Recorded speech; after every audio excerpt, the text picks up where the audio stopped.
our panel discussion, which revolves around investing in teacher training and assessment to improve quality of education.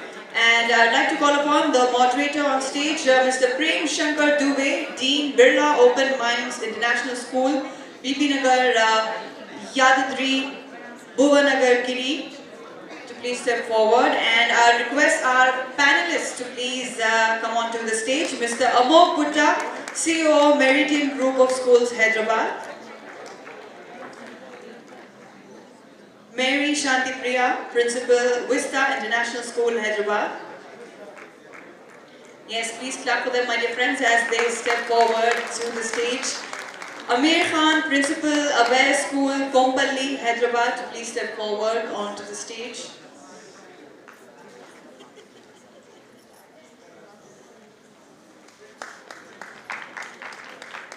Sudha P. Sridevi, Principal, Ivy League Academy, Hyderabad.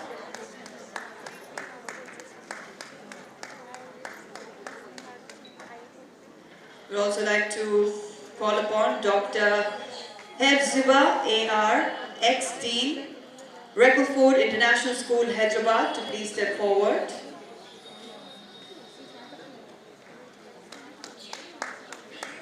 Yes, there's only one lady who's clapping in the audience. 𝗶𝗵𝗎𝗫𝗛𝗏, Principal, the Creek Planet School, Mercury Campus, Hyderabad, please step forward and take your seat on stage. Grishma Chava, Principal, Delhi World School, Hyderabad, to please take your seat on stage.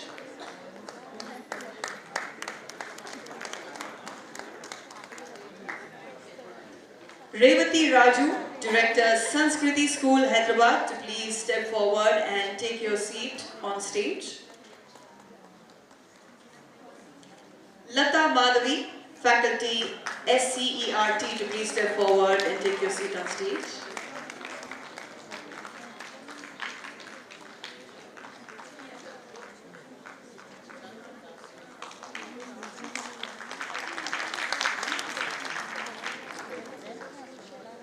So yes, my dear friends, we will be discussing about the teacher training and its impact in preparing students for the future, guidelines for training and trainer, performance analysis of educators. And I hand it over to Mr. 𝗟𝗶𝗸𝗲𝗏. Good afternoon. Shall we go for good evening? Please, we need your support because we have two tasks: training to the teachers and managing the time for this session. Alright, so here it goes. We have very specific point. We request all our friends, leaders and colleagues not to stretch upon because it's very precise. And when it comes to teachers training, and as a leader we go to the next higher to our management, first comes to budget. Alright, so we have points: teachers training and its impact on the students for the future. Because morning session we had that already we have the child who is going to Mars. How you are going to train him. And next Abdul Kalam is going to be there with you. How you are going to train him. So those kind of training sessions required. Then we have for the guideline to be prepared, and the performance analysis also we need to take, how much we have trained and what our teachers are doing in the class. So we need a lot of support physically as well as from the technology as well. We may need support of technology because we cannot move around when we have 2,000 strength. You cannot go all 4 floors at a time. You cannot observe all the classrooms with the CCTV because all the cameras are not equipped with the voice. Again, only picture you will see and you will have different imagination. I don't know what the teacher is doing. So it comes with the help of technology. So first we have our youngest friend. I will just request they can introduce and start this question to give the answers. So I've got a plan so that I could manage in 30 minutes, last minute 33. Let's go Amok with you. How you integrate technology with the teaching at your end, and how you take the help of technology for the for the teachers. Good evening, everyone. My name is 𝗟𝗶𝗸𝗲. I'm the CEO of Meridian Group of Schools. So, to address your question, you want me to speak specifically about technology. I'd like to start off with one thing that I disagreed with, which was said earlier on this panel, that teachers are mainly facilitators because children already have the knowledge. There's knowledge everywhere.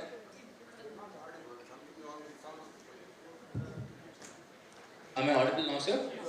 Perfect. So I'd like to disagree with that teachers are just facilitators. Obviously there was knowledge or access to knowledge even before, but now it's become much more convenient. I feel like teachers are people who inspire students, who kind of push them towards learning on their own. Because there is knowledge everywhere. We can find knowledge everywhere, but like not many people are willing to learn. So in that regard, I say that technology is something that children have access to at this point, but not many. Like most of us do, and it's become easier to access technology right now. And to keep the question short, I feel like teachers themselves have to put in more time. And from a management's perspective, we have to provide the teachers with all the support that we can. Make them understand the relevance of themselves learning the technology first before they can teach the students. Yeah, if anyone has any specific question, you can bring that topic up, or what technology, this is what I'd like to contribute. Thank you, Amok. Very precise. And please keep your questions ready. We may have time. Next, we have our friend, Mr. Amir Khan. You might have heard the movie 𝗟𝗶𝗸𝗲. He has real action, so we wanted to get from him that what kind of and what different types of the training, so do you plan for your teachers professionally or emotionally or work-life balance to train your teachers so that they can perform better? Amit sir. Thank you, sir. Good evening, everyone. I think with one mic question, he wants to cover the whole panel, I believe. So, as we work with different curriculum, we do teacher training very rigorous. And the first, as we appoint a teacher, we never hand over a class to them. And we will be doing the training for 1 year. Once in the 1 year, the whole training part is done. And if you feel she is ready, then the next year, the class will be handed over. That is how we work.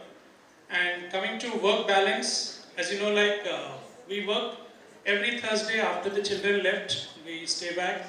Teachers always stay back for 1 hour, and we have our pedagogy meeting, where our meeting starts not directly like this.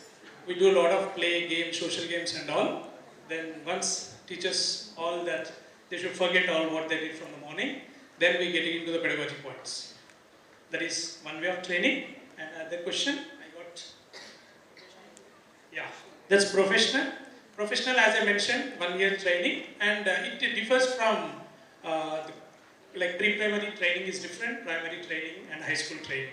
So we work in that manner, as I mentioned, like 1 year they have to complete, and our training is paid training, and it is not free training. It's a paid training. Teachers will get paid for the training along with the service also. And that's even if they can handle our training in 6 months, they clear their probationary period.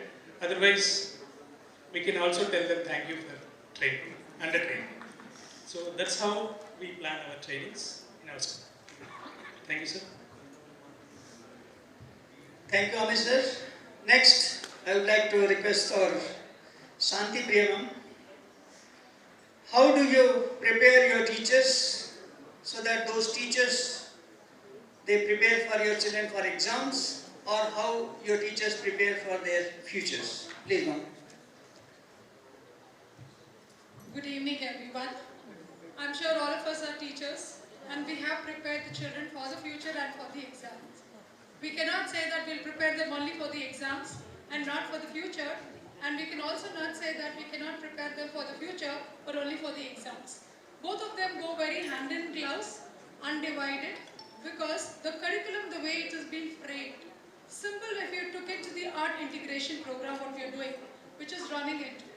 It really puts into a lot of creative thoughts into it. Creative thought is nothing nothing but creative skill, which is nothing but the 21st century skill.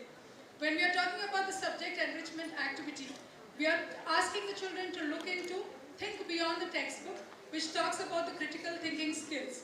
So definitely when we are running and driving them towards the exam, we are also preparing them for the future too, because as I said, both of them are hand in hand. Thank you so much, sir. Yeah, thank you, ma'am. Next, I would like to move to the right end to 𝗟𝗶𝗸𝗲, ma'am, because she will be waiting that I will be coming at the end. But I wanted to just crisscross what we do in the class. Backbencher, they should not enjoy. Alright, so 𝗟𝗶𝗸𝗲, ma'am, how do you evaluate the impact of teaching happening in your classrooms? Well, thank you, sir. Please. Hope you wouldn't mind if I stand, because I'm used to stand and talk in my school itself. Greetings to one and all. This is 𝗟𝗶𝗸𝗲 from 𝗙𝗶𝗸𝗲 School, Principal of 𝗙𝗶𝗸𝗲 School, Chintan. Well, thank you for the question, sir. In fact, this is the common question which most of us keeps us pondering. So let me just tell you with an example and evidence. I'm smiling. I can see that reflection in y'all. Okay, now I'm very serious, grumpy. I could see the expression change. So this is just an example I want to give you. How is the evaluation of impact of teaching in the class? I go with a happy smile. Obviously, children will be waiting for me to, get into the lesson or get to know what's exciting about the class today. When I have come here, I was just going through Google, to talk even more better, to take more time, and to talk about unknown things. And when I was just surfing through Google, I just came across the education researcher called 𝗟𝗶𝗸𝗲, who is a New Zealand education researcher, who simply said, education is nothing but it's visible learning. Did you understand what's visible learning? Anyone? Because when I read that word, I didn't search for evidence in Google. I started asking myself, yes, ma'am. Learning that is evident. Learning that is evident. Meditation, learning, Learning that is evident. learning that is evident. Any more? We can see the changes. Better learning outcomes. Wonderful. All have proved to be talented educators here. Yes. Applying the knowledge. So visible learning. When I was just here, sitting in that right corner, there was a presentation which was projected here, where on the top, 10% said lecture, 90% said peer learning, which is giving a lecture. So a student, when we teach them, when we make them ready to, attend the classes and be confident enough to come forward and teach a lesson, that is where they are successful, is what I feel. I don't want to take much of your time, but before handing over the mic to another panel person, I just want to share this important info, which is talking about our brain. Dopamine is one of the chemicals that releases in our brain when we are very happy. So maximum of the times I try to keep smiling. When you smile, your stress levels go down. And dopamine releases, which keeps you sharp and active, just as you people are. Thank you so much. Thank you, 𝗟𝗶𝗸𝗲, ma'am. Next, I would like to see the left, Lata Madhuri, ma'am. Ma'am, what's your take on the teachers' student assessment and how important are they in making the child successful? Good evening, everyone, and thank you, sir, for the question.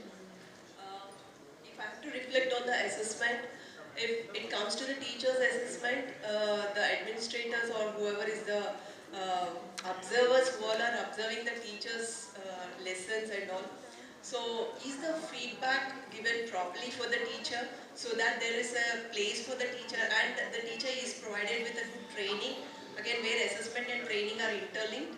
So is that happening hand in hand? That should be checked out, sir.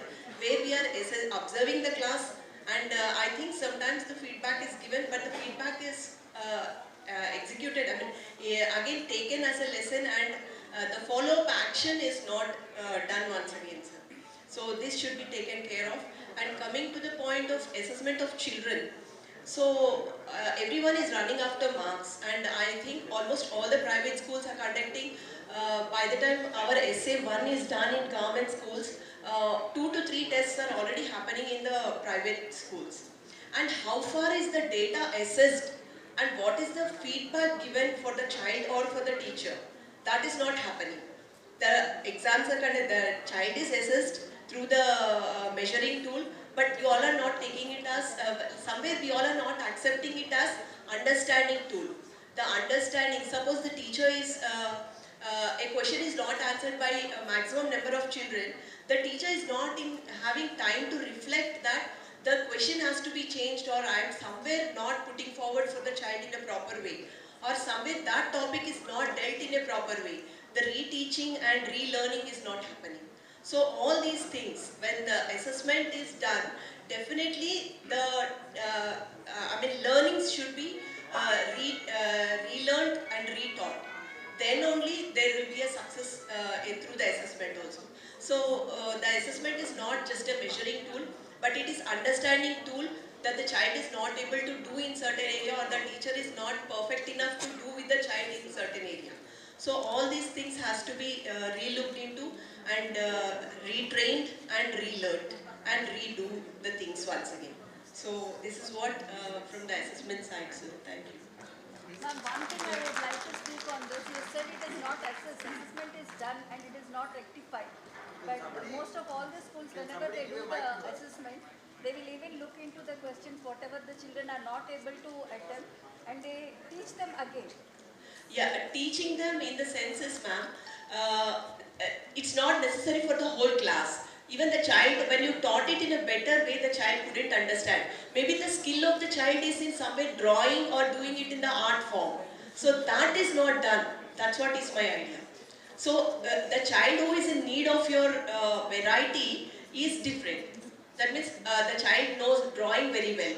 So your textual or your theory part is very good delivered, because 70% of the children have understood it. There is only problem with 30 or 10% of the children. So that 10% of the children need it in a different form, not as you again reteach it in again a theoretical way. But the selected students are again given an opportunity to study. Yeah. And that should be addressed. That is addressed through most of the schools. When we do reteaching, we again teach the topic, which is boredom for the 70%, and maybe the 30% is not in a position to receive in that way. We can follow the back actually. Just I would like to interfere here. We have a time limit. Later we can carry on. Thank you. I request to extend at least 120 seconds more for these questions. Next to us, Dr. 𝗟𝗶𝗸𝗲. Ma'am, how do you analyze the performance of your teachers, and on what parameters you do the appraisal for the teachers?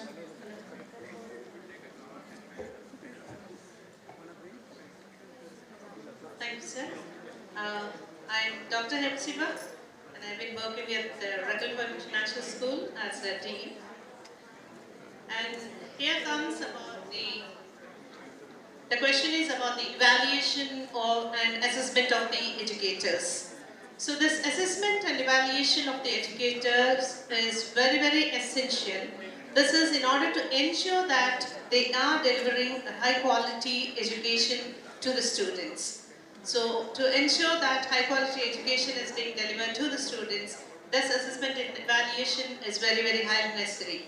And this assessment and evaluation, this actually increases the accountability on these educators, so that the educators will come to know that they are held accountable for their own performance. Because at the end of the day, when the students' performances or their test scores and grades come, it's the teacher who will be questioned at the end of the day. So they are accountable for everything. That is, student performance, behind student performance, an educator is there.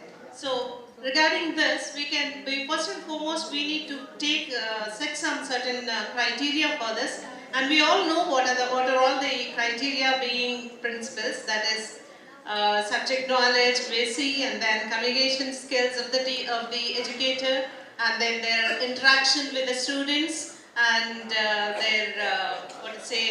engagement of the students and the student attention in the class, and what are all the, so whether it is, what is the teaching methodology or the teaching styles of the educators, all these things need to be the parameters. And in this, the best thing is a class observation. For evaluating or assessing an educator, class observation is the best thing. That is uninformed observation, not a set or with a prior intimation. Uninformed class observation is the best thing, so that during this observation the set parameters can be tested once again. That is whatever I said, that is subject knowledge, communication skills or interaction, or what is their interpersonal relationship with the student-teacher relationship, whether the educator is positive in her dealings with the students or not. So all these things can be evaluated or assessed during a class observation.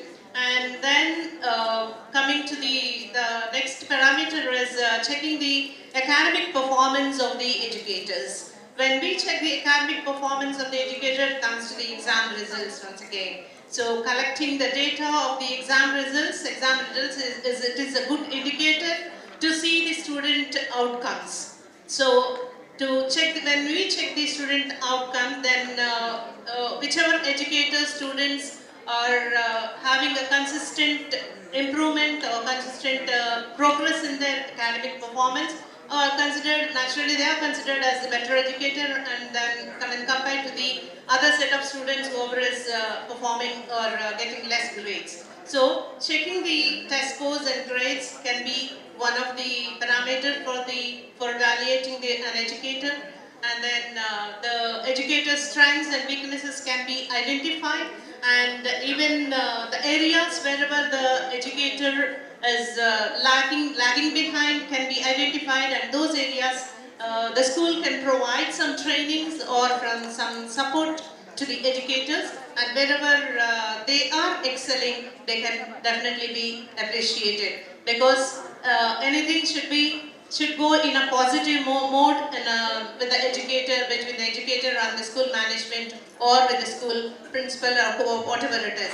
So here, the one more thing is peer evaluation. So the co-educators or the other educators can be asked to assess or evaluate the teachers, and then taking some feedback even from the students. Students also can be taken as the evaluators, but this should not be over the table personal, with a personal conference or personal versus conversation, but it should be with provided or set questionnaires or set surveys which should be provided to the students, and then the students can be asked to evaluate and assess the educators. Their effectiveness of teaching and their understanding level can be identified, and all this evaluation is only to identify the areas where the educators need some support or training, and then to improve their skills, their teaching skills, and to make them as better educators in order to deliver high quality education to the students.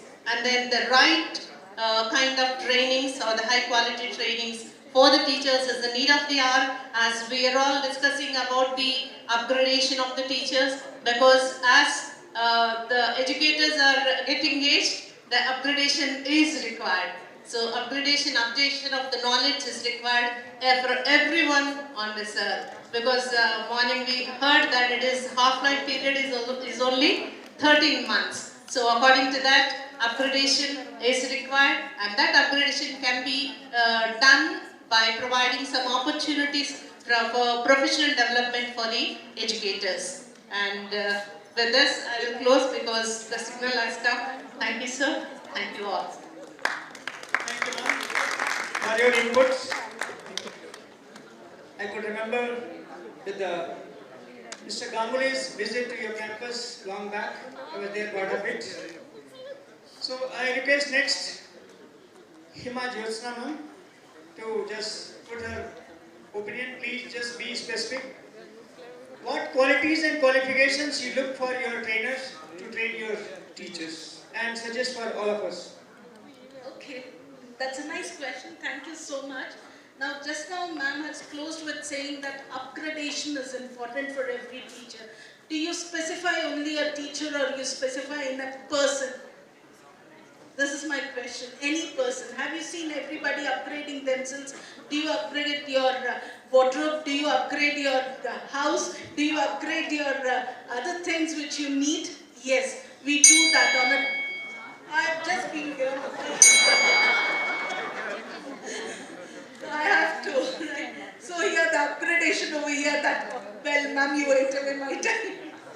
Okay, so in this way, it is very, very important for us to upgrade. In the same way for the teachers also, we say that upgradation is important to reach out to the 21st century students. Why is it so? Because they are the new brand, and we have to reach out to the new brand, right? And we have to develop all those skills. If not, we would be left behind and we would not be in a position to deliver what exactly we want. It is just not the lecture which we are giving. To say about one of our panelists, she was telling that if the child doesn't understand, 70% of us are repeating it. No, we are not repeating that. CBSE is also changing its curriculum, case-based, analytical thinking, different sorts of testing tools are being put forth, and the students are being upgraded with that so that they learn, they read the textbook, and we give differentiated worksheets in the classroom as well. We ensure that the, different scales of students who can quickly grasp, who can read 2 times and then grasp, the ones who cannot. So there is different, this is where the upgradation and this is where the teacher training plays a vital role. This is what we provide to our teachers to enable them to make it as a differentiated classroom rather than a regular rote learning classroom. I hope everybody would agree to it, and I expect that everyone should look at the training which is being given to the teachers as a perfect training, because the trainer who teaches should also be in that level. They plays the role that even we have to upgrade when we are teaching to the others. Right? That is where as leaders we stand above, and we ourselves train so that we can equip our teachers well so that they go to the classes and deliver what they have learned. Thank you, sir. Don't look at me in that way. Thank you, Imam. I have my children's school where both the kids studied. Now ma'am is there to just light upon, so I request Sudha ma'am, please just give a light on. Do you prepare the teachers for the purpose of making a good result or making children for a good future?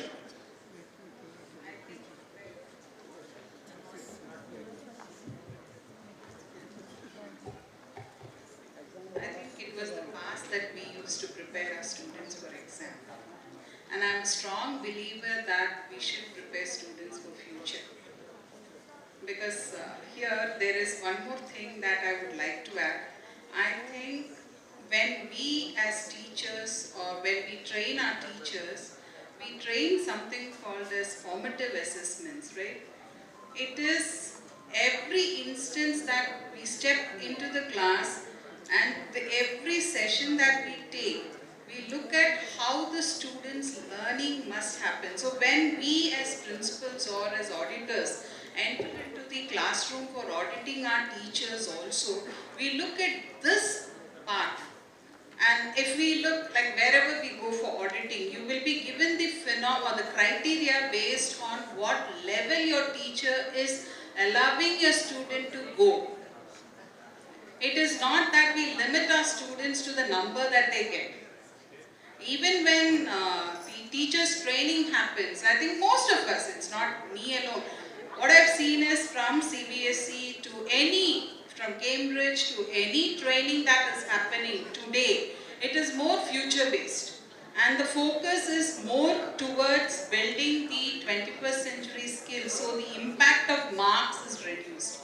And I don't think so today marks takes a step, and someone told 50% of the teachers training, 25 should be from the board that they are handling and 25 should be internal. So when we are internalizing our training sessions also, we are looking at teachers who are accountable and responsible for their own colleagues' training also. So if we develop a school with that sort of a reputation, I think marks will be long gone and skills will be topping in all the training sessions. Thank you. I think it's enough. Do we have any point to make? Yeah, so I should stand and thank each one of us that we have a lot of patience for listening to all these teachers. The way back, if I look, I think it's a great opportunity. When I used to listen Dr. 𝗙𝗶𝗸𝗲, DO of Rangareddy district in 97, 98, 99. And then Intel Teach to the Future, we applied thoughts in the schools, and now today we are here to go for artificial intelligence. So thank you one and all. And we believe that we'll be doing the best and updating ourselves, that is best training. Thank you.